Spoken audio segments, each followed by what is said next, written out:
Hürmetli vatandaşlarım, leksiyimize başlayımız. Amerika, Türkiye Cumhuriyeti'nin İslam Devleti Teşkilatı'na ve Kurt İşçiler Partisi'ne zerbi bir işini kolladığı mavzulu haber. Amerika Avazı Xitay Dil programımızda 7. ayının 27. günü ilan kılındı. Haber mundak başlandı. Amerika Koşmuş Ştatları hükümeti Türkiye'nin Suriye çevrasındaki İslam Devlet Teşkilatı'nın nişanlarına ve Irak çevrasındaki Kurt Kurallık güçlerinin nişanlarına hava hücumu ve zemberek bilen hücum kılışını kolladı.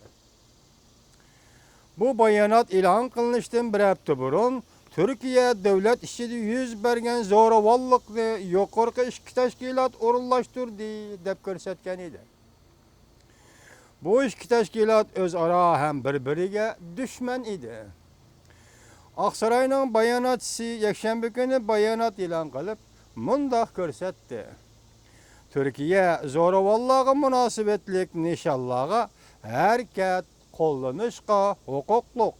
Bunun içinde cüme günü yerim keçide Irak'ın şimalı kısmındaki Kurt İşçiler Partisi egellep turgan bazarga hücum kılışını mu özüge alıdı.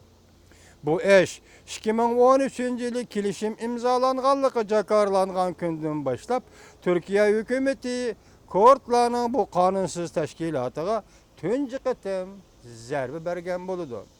Kurt İşçiler Partisi mundaq görsetdi. Hava hücumundan keyin bu teşkilatning Türkiye hükümeti bilen tüzgen kilişimning ahmiyeti butunlay yo'qoldi. Amerika Türkiye İslam Devlet Teşkilatı'nı Suriye'den qoğlap çıkarmakçı mavzulu haber 7. ayının 28. günü Amerika Ovazı'nın Xitay Dil programması ilan kılındı. Haber mundaq başlandı. Amerika Koşmuş Ştatları haftanın birinci günü mundaq görsetdi.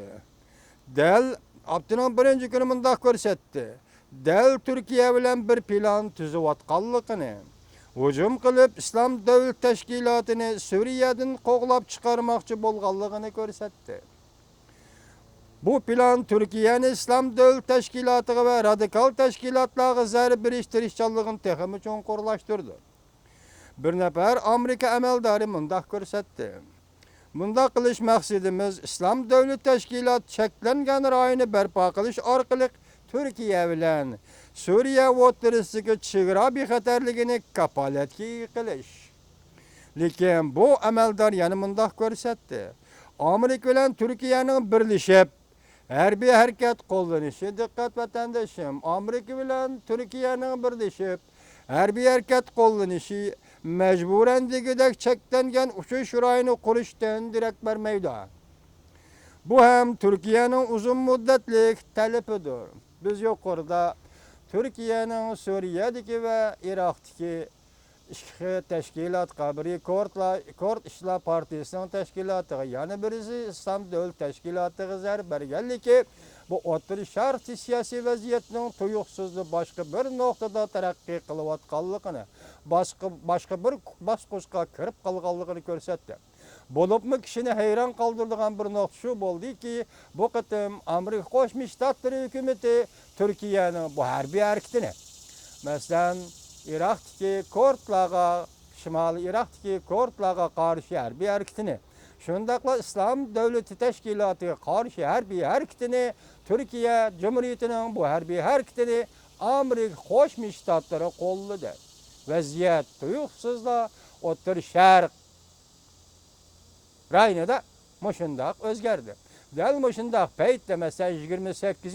günü mana bugun Türkiye Cumhuriyeti'nin prezidenti Erdoğan Beijing'e ziyaret geldi. Bundan burun 6. ayının 15. gününden başlanған Türkiye'de Türk fuqaroları Türk halkının Uygurların kişilik hukuklu qollaş yüzünden götürülgen namayişte.